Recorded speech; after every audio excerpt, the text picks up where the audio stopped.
പ്രിയപ്പെട്ട പ്രേക്ഷകരെ, reporter big breaking. വിഴിഞ്ഞം തുറമുഖത്ത് കരാർ ലംഘിച്ച് അദാനി പോർട്ട്. കരാർ വ്യവസ്ഥാ ലംഘനത്തിന് അദാനി പോർട്ടിന് വിഴിഞ്ഞം തുറമുഖ കമ്പനി 15 കോടി രൂപ പിഴ ചുമത്തി.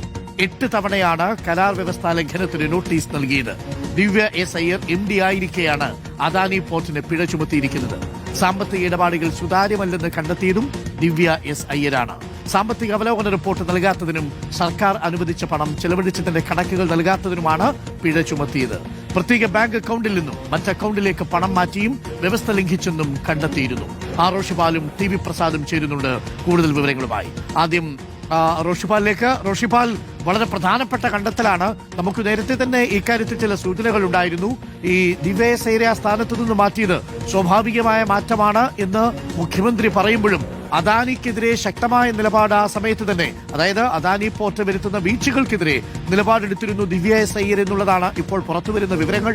ഏറ്റവും ഒടുവിൽ നമ്മൾ ഇപ്പോൾ കണ്ടെത്തിയിരിക്കുന്നത് പിഴ പോലും അടപ്പിക്കാൻ ദിവ്യ എസ് അയ്യർ ശ്രമിച്ചിരുന്നു എന്നാണ്. അരുൺകുമാർ, വിഴിഞ്ഞം തുറമുഖത്ത് കഴിഞ്ഞ 2 വർഷത്തിനിടയിൽ മാത്രം വിഴിഞ്ഞം തുറമുഖത്തിന്റെ മേൽനോട്ട ചുമതലയുള്ള അദാനി പോർട്ടിന് അവർ ഈ കരാർ ലംഘിച്ചതിന്റെ പേരിൽ ചുമത്തിയ പിഴയുടെ തുകയാണത് 15 കോടിയോളം വരും എന്നതാണ്. 8 തവണ വിവിധ വിഷയങ്ങളിൽ കരാറിലെ പ്രധാനപ്പെട്ട വ്യവസ്ഥകൾ ലംഘിച്ചു എന്ന് കണ്ടെത്തിയത് MD ആയിരിക്കെ ദിവ്യ എസ് അയ്യരായിരുന്നു. അങ്ങനെ ദിവ്യ എസ് അയ്യരാണ് 8 തവണ നോട്ടീസ് നൽകിയത്. അതിൽ പലതവണയായിട്ടാണ് ഏതാണ്ട് 15 കോടിയോളം രൂപ പിഴ ചുമത്തിയത്.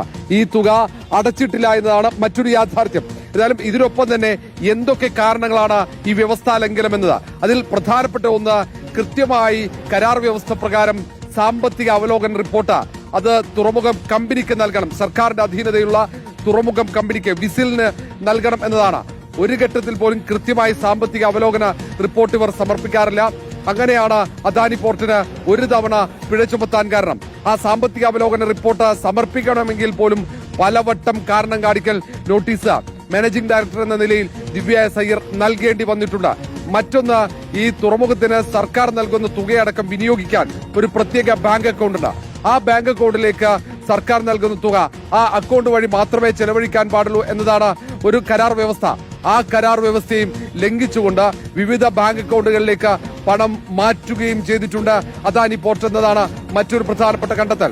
അതേസമയം തന്നെ ഈ അദാനി പോർട്ട് അവിടെ വരുന്ന റവന്യൂ, ആ വരുമാനത്തിന്റെ സ്രോതസ്, വരുമാനത്തിന്റെ കണക്കുകൾ അത് കൃത്യസമയത്ത് ഹാജരാക്കുന്നതിലും വീഴ്ച വരുത്തുന്നു. ഇതിനൊക്കെ കൃത്യമായി കാരണം കാണിക്കൽ നോട്ടീസ് നൽകുമ്പോഴും അതിന് കൃത്യമായ മറുപടി നൽകാൻ അദാനി പോർട്ട് തയ്യാറായിരുന്നില്ല. അതുകൊണ്ടാണ് അന്ന് വിഴിഞ്ഞം പോർട്ടിന്റെ MD ആയിരുന്ന ദിവ്യ എസ് അയ്യർ പിഴ ചുമത്താൻ കാരണമായതും. അങ്ങനെ പല ഘട്ടങ്ങളിലായി സർക്കാരിന്റെ കരാർ, സർക്കാരും അദാനി പോർട്ടും ചേർന്ന് തയ്യാറാക്കിയ കരാറിലെ ഓരോ വ്യവസ്ഥകളും ലംഘിച്ചുകൊണ്ടിരുന്നു അദാനി പോർട്ട് എന്നാണ് ഏറ്റവും പ്രധാനപ്പെട്ട കാര്യം. ഇതൊക്കെ കയ്യോടെ പിടികൂടുന്നു, അതിന് കാരണം കാണിക്കൽ നോട്ടീസ് നൽകുന്നു, എന്നിട്ടും തിരുത്താൻ തയ്യാറാകാത്ത സാഹചര്യത്തിലാണ് പിഴ ചുമത്തുന്നത്. ഇതൊക്കെ കരാർ വ്യവസ്ഥ പ്രകാരമാണ് പിഴ ചുമത്തുന്നത്.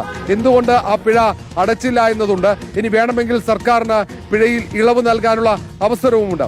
ഏതായാലും 2 വർഷത്തിനിടയിൽ മാത്രം സംഭവിച്ചതാണ്. ഏതാണ്ട് 2.5 വർഷക്കാലമാണ് വിഴിഞ്ഞം പോർട്ടിന്റെ മാനേജിംഗ് ഡയറക്ടറായി ദിവ്യ എസ് അയ്യർ പ്രവർത്തിച്ചത്. ഏതായാലും നേരത്തെ ഇത് സംബന്ധിച്ച് ആരോപണം ഉയർന്നതാണ്. ദിവ്യ എസ് അയ്യരെ മാറ്റിയതിന് പിന്നിൽ അദാനി പോർട്ടിന്റെ അസംതൃപ്തിയാണ് കാരണമെന്ന്.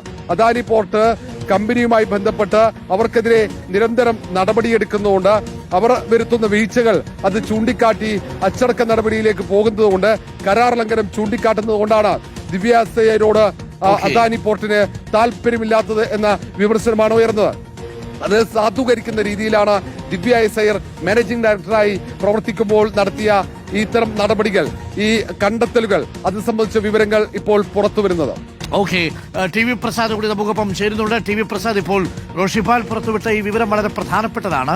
ദിവ്യ എസ് അയ്യരെ MD സ്ഥാനത്ത് നിന്ന് മാറ്റുന്നതിന് പിന്നിൽ ആരുടെ താല്പര്യമായിരുന്നു എന്ന വിവാദം പുകയുന്നതിനിടയിലാണ് ഇപ്പോൾ ഈ വിവരം വരുന്നത് എന്നത് ശ്രദ്ധേയമാണ്. അപ്പോൾ ദിവ്യ എസ് അയ്യരെ സ്ഥാനത്ത് നിന്ന് മാറ്റിയത് അദാനി പോർട്ടിന്റെ കൂടി താല്പര്യമനുസരിച്ചാണ്, അഥവാ മനോഹിതം അറിഞ്ഞിട്ടാണ് എന്ന മട്ടിലുള്ള വാദത്തിന് ശക്തി പകരുന്നതല്ലേ ഇപ്പോൾ പുറത്തുവരുന്ന വിവരങ്ങൾ? TV Prasad. Good morning Arun. ഉറപ്പായും അത് അങ്ങനെ തന്നെയാണ്. കാരണം നേരത്തെ അദാനി പോർട്ടിന് നിരവധി നിയമലംഘനങ്ങളിൽ നോട്ടീസ് കൊടുത്തിരുന്നു എന്ന വിവരം റിപ്പോർട്ടർ തന്നെയാണ് പുറത്തു കൊണ്ടുവന്നത്. പക്ഷേ അന്ന് അരുൺ ഇത്രയേറെ കോടി രൂപയുടെ ഫൈനാണ് ചുമത്തിയത് എന്ന വസ്തുത നമുക്കറിയില്ലായിരുന്നു.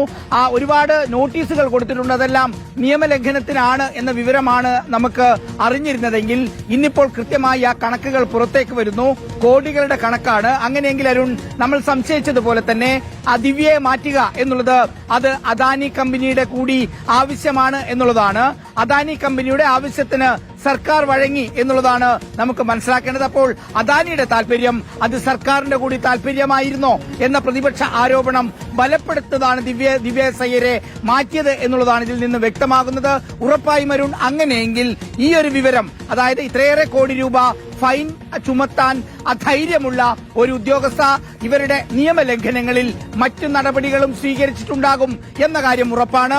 അതുകൊണ്ട് തന്നെയാണ് സർക്കാർ മാറിയതിനു ശേഷം ഇപ്പോൾ ഓഹരി കൈമാറ്റത്തിന്റെ നടപടികളിലേക്ക് ഉൾപ്പെടെ കടക്കുമ്പോൾ ദിവ്യ സയ്യരെ പോലെയുള്ള ഉദ്യോഗസ്ഥ അവിടെ ഉണ്ടെങ്കിൽ വിചാരിച്ചതുപോലെ കാര്യം നടക്കില്ല എന്നുള്ളത് കൊണ്ട് കൂടിയാണോ ഈ മാറ്റം എന്ന സംശയമാണ് ദുരൂഹമായി ഉയരുന്നത് അരുൺ.